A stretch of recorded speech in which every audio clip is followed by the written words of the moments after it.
Bismillahirrahmanirrahim. Hai semuanya, perkenalkan nama saya Bayu Dardias Kurniadi, dosen politik pemerintahan Universitas Gadjah Mada. Hari ini adalah hari ke-143 kita berjuang melawan virus corona. Ada beberapa hal yang ingin saya sampaikan pada kesempatan hari ini, yaitu saya ingin membahas apa yang disebut sebagai perubahan kebijakan atau policy change. Dalam studi kebijakan publik, para analis sudah lama mempelajari apa yang disebut sebagai policy continuity and change. Artinya, ada saat-saat di mana kebijakan harus dilakukan secara terus-menerus dan kontinu, tetapi di sisi yang lain ada saatnya juga kebijakan harus berganti. Nah, untuk kebijakan yang berganti ini atau disebut sebagai policy change, ada beberapa definisi-definisi lain yang dibagi menjadi beberapa bagian. Dua hal yang paling penting adalah kebijakan yang berubah secara inkremental atau pelan-pelan dan kebijakan yang berubah secara drastis. Kebijakan yang berubah secara drastis atau sering disebut sebagai path change atau paradigm shift itu menunjukkan bahwa ada aktor di dalam pemerintahan yang sengaja merubah arah atau course of the policy. Jadi kebijakan yang tadinya A berubah drastis menjadi kebijakan B. Nah, dalam situasi kita menghadapi virus corona ini, konsistensi kebijakan, the continuity of policy itu menjadi sesuatu yang sangat penting. Seperti yang sudah saya singgung sebelumnya, Peraturan Presiden nomor 82 tahun 2020 itu merubah secara luar biasa paradigm dari kebijakan yang selama ini dilakukan untuk penanggulangan corona.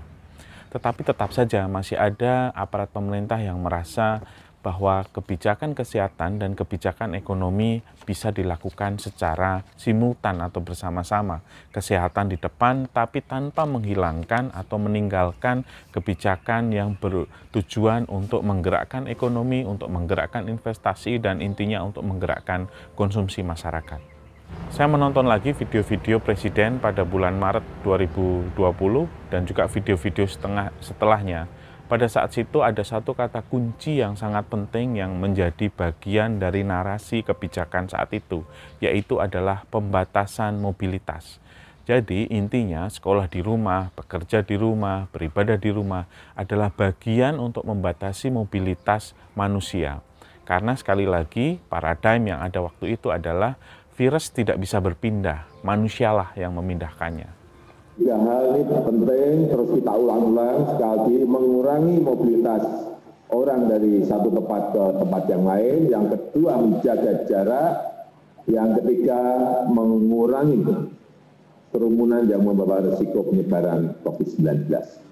Artinya, kebijakan misalnya mulai dari PSBB atau lockdown lokal atau lockdown di banyak negara itu kemudian dipahami sebagai upaya untuk membatasi mobilitas manusia agar manusia tidak berinteraksi satu sama yang lain, karena kunci dari persebaran virus adalah interaksi sesama manusia yang diinisiasi dengan mobilitas masing-masing individu tersebut. Oleh karenanya, seluruh kebijakan sampai pada akhir atau pertengahan Juni 2020, seluruh kebijakan itu dinarasikan untuk mencoba membatasi pergerakan manusia, membatasi mobilitas. Wacana misalnya terkait dengan Idul Fitri, dengan mudik Idul Fitri misalnya, coba direm oleh pemerintah, dilarang bahkan, sebagai salah satu upaya untuk membatasi mobilitas itu. Tetapi ternyata pembatasan mobilitas itu membawa konsekuensi ekonomi yang serius. Pak Presiden baru saja menyampaikan bahwa mungkin dalam kuartal kedua ini kita bisa minus sampai 5%. Jadi ini sungguh berita ekonomi yang tidak begitu menyenangkan. Artinya harus dicari keseimbangan di antara menjaga mobilitas dan menggerakkan ekonomi. Tetapi sekali lagi ini bukan perkara yang mudah, karena pergerakan ekonomi itu dipicu oleh pergerakan mobilitas. Ketika orang diam di rumah, ekonomi tidak bergerak. Tetapi ketika orang pergi keluar, virus bisa tersebar. Jadi ini bukan pilihan yang mudah. Ini tidak ada sebenarnya pilihan win-win solution untuk hal ini.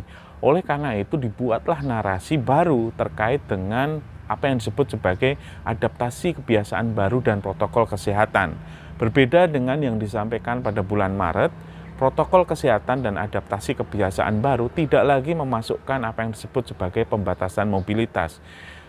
Protokol kesehatan itu melakukan atau menggunakan 3 kata kunci, yaitu 1, cuci tangan dengan sabun, 2, pakai masker, 3, jaga jarak.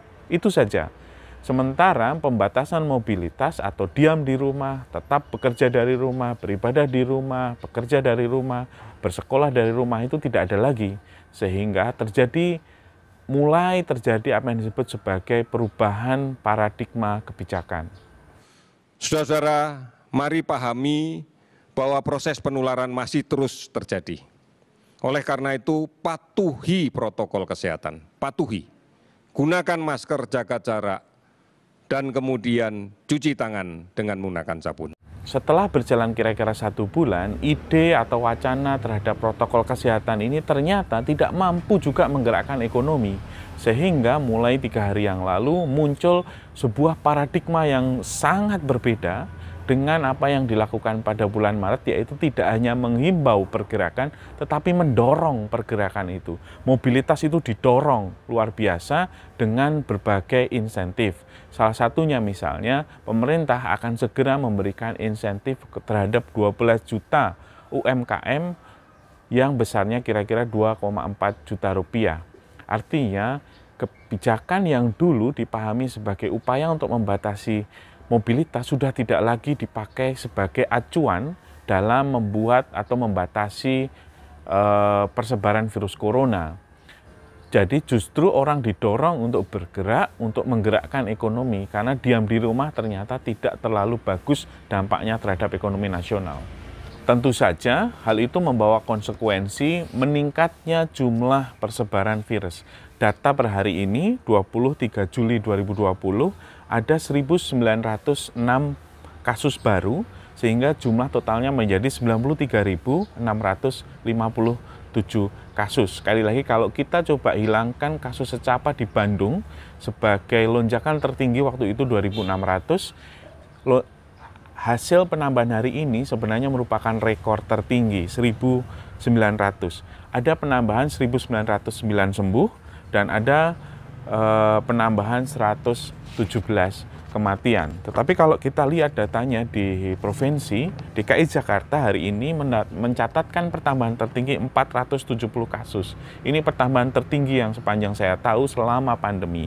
Begitu juga disusul oleh beberapa provinsi-provinsi penggerak ekonomi nasional, yaitu Jawa Timur dengan 357 dan Jawa Tengah dengan 295. Ini merupakan konsekuensi yang tidak bisa dihindari ketika pemerintah memilih untuk menggerakkan ekonomi daripada membatasi mobilitas.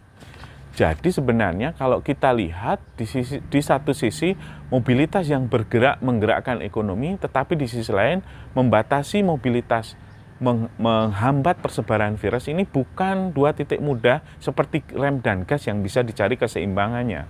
Di negara-negara lain pemerintah memilih salah satu pada fase awal-awal wabah, total lockdown, dan kemudian seluruh pintu-pintu pergerakan internasional dikunci, dan kemudian ekonomi digerakkan dengan pergerakan ekonomi dalam negeri. Sementara Indonesia memilih kebijakan yang tidak frontal, tidak drastis, karena ada konsekuensi biaya yang besar saat itu. Kita memilih PSBB, di sisi lain ekonomi tetap berjalan walaupun lambat, tetapi persebaran juga tetap terjadi. Sehingga yang terjadi adalah persebaran akan memakan proses yang lebih panjang, tetapi ekonomi tidak benar-benar kolaps. Kira-kira begitu pilihan kebijakannya. Nah, sekarang apa yang terjadi ketika ekonomi justru didorong, mobilitas justru didorong? Jadi menurut saya dengan persebaran yang masih rawan dan riskan seperti saat ini, konsekuensinya hanya satu, akan ada lonjakan jumlah kasus di hari-hari mendatang. Jadi kita belum melampaui masa yang paling parah. Tetapi sekali lagi, dampak positifnya, ekonomi tetap berjalan dan tidak banyak orang yang akhirnya kemudian kelaparan, dan terjadi stabilitas nasional dan tidak terjadi kerusuhan seperti tahun 98.